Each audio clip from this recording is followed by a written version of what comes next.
Hi, I'm Dr. Rose Petrilla, the Primal Professor. Today, I'm here to tell you something incredibly important.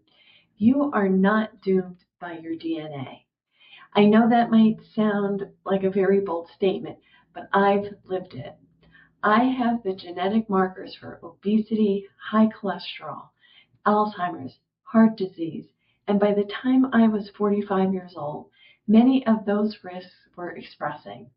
I was inflamed, insulin resistant, had fatty liver, and had gained a lot of weight, up to 254 pounds. But I changed everything, not by trying to fight my genes, but by working with them.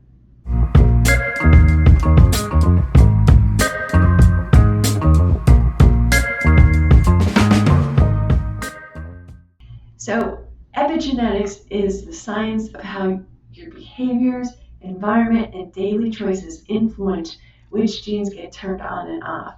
So, when I became a primal health coach, I learned and dug into a little bit deeper about epigenetics.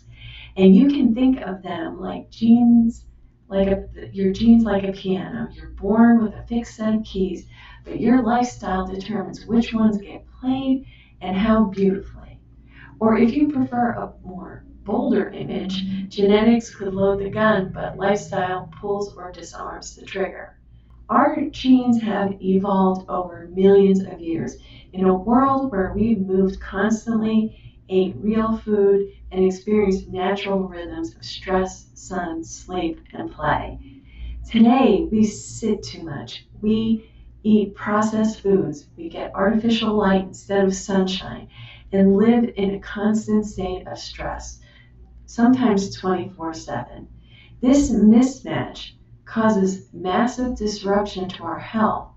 Our genes, once designed to protect us, now promote obesity, insulin resistance, chronic inflammation, and fatigue. Once ensured our survival in times of scarcity, it now works against us in a world where we have constant abundance.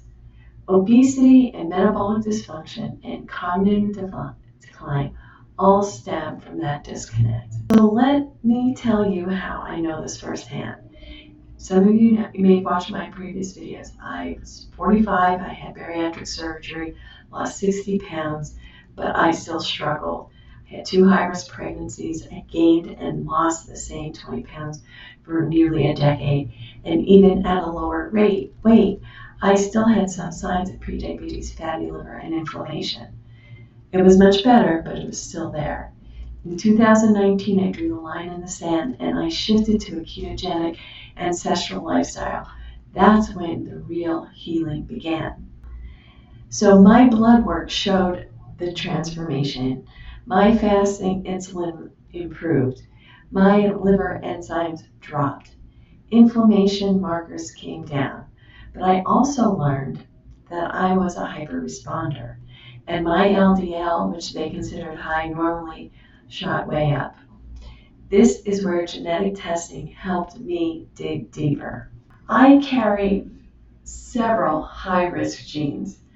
I have the APOE4 linked to Alzheimer's disease and elevated LDL cholesterol. I have PCSK1 associated with obesity and appetite regulation issues.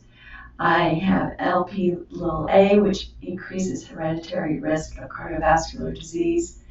And together, there's more, but together these genes represent a potent blueprint for heart disease, insulin resistance, and cognitive decline, if left unchecked.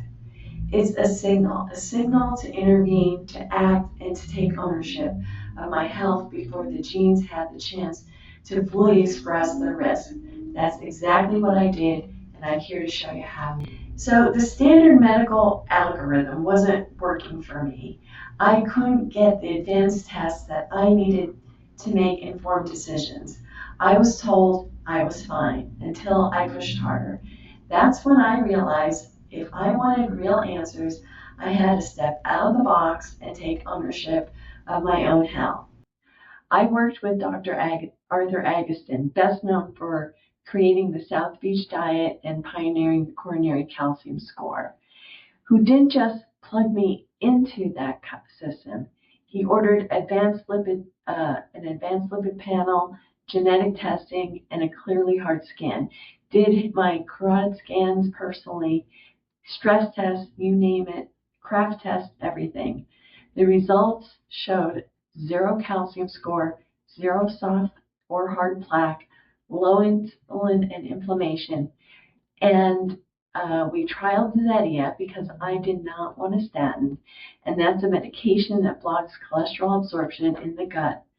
Unlike statins, which block cholesterol production in the liver and may cross the blood-brain barrier, which could lead to some memory issues and type 2 diabetes.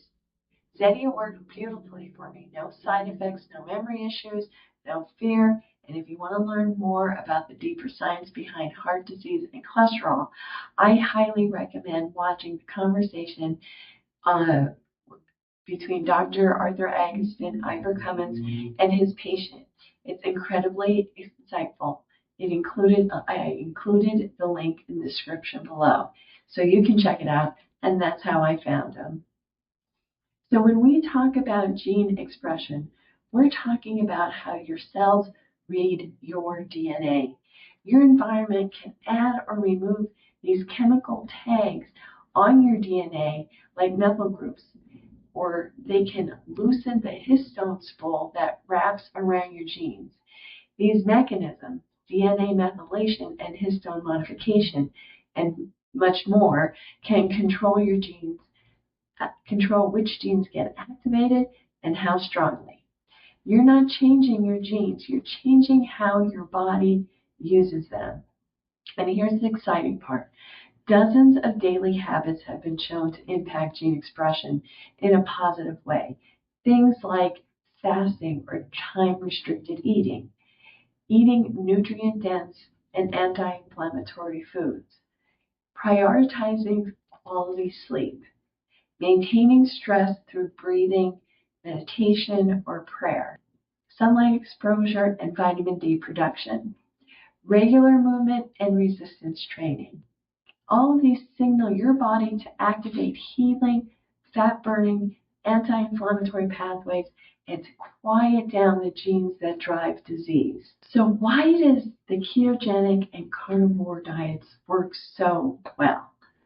One of the reasons keto and carnivore are so powerful for gene expression, is that they return us to the metabolic state our ancestors lived in most of the time. Burning fat for fuel, not sugar. This way, eating naturally lowers insulin levels, reduces inflammation, and eliminates the ultra-processed modern foods that drive gene dysfunction. Keto and carnivore diets promote mitochondrial efficiency, stimulate autophagy, and reduce oxidative stress, each of which can turn off harmful gene pathways and support healing. For someone with my genetics, obesity, insulin resistance, cardiovascular risk, and Alzheimer's potentially, these diets are more than a weight loss tool. They are therapeutic metabolic strategies.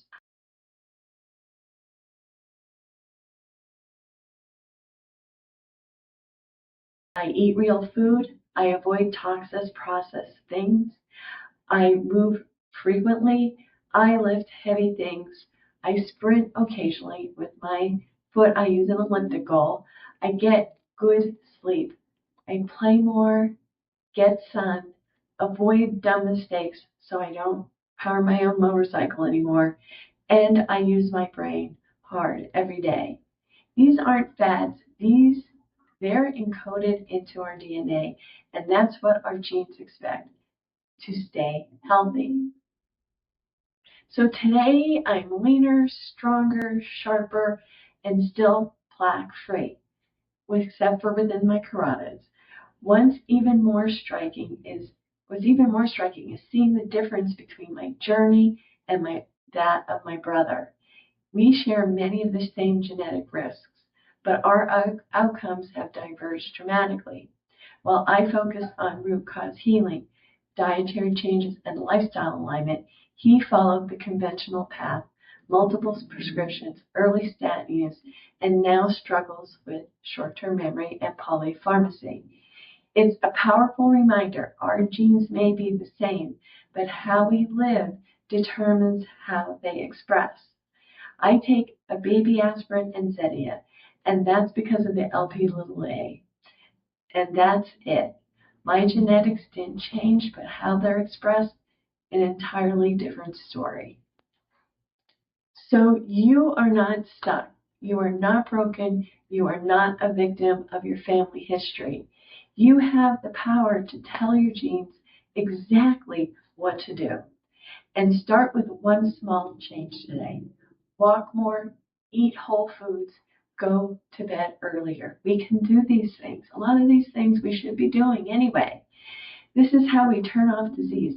This is how we turn on vitality. Subscribe for more science-backed content on reversing insulin resistance, inflammation, and optimizing your genes. And share this with someone who feels trapped by their diagnosis. Your DNA is not your destiny. You run your family now. Don't forget to watch the video. I'll put the link in the description. Dr. Agatston and Ivor Cummins and Dr. Agatston's patients. It will help inform the conversation you have with your own doctor. I'll see you in the next video.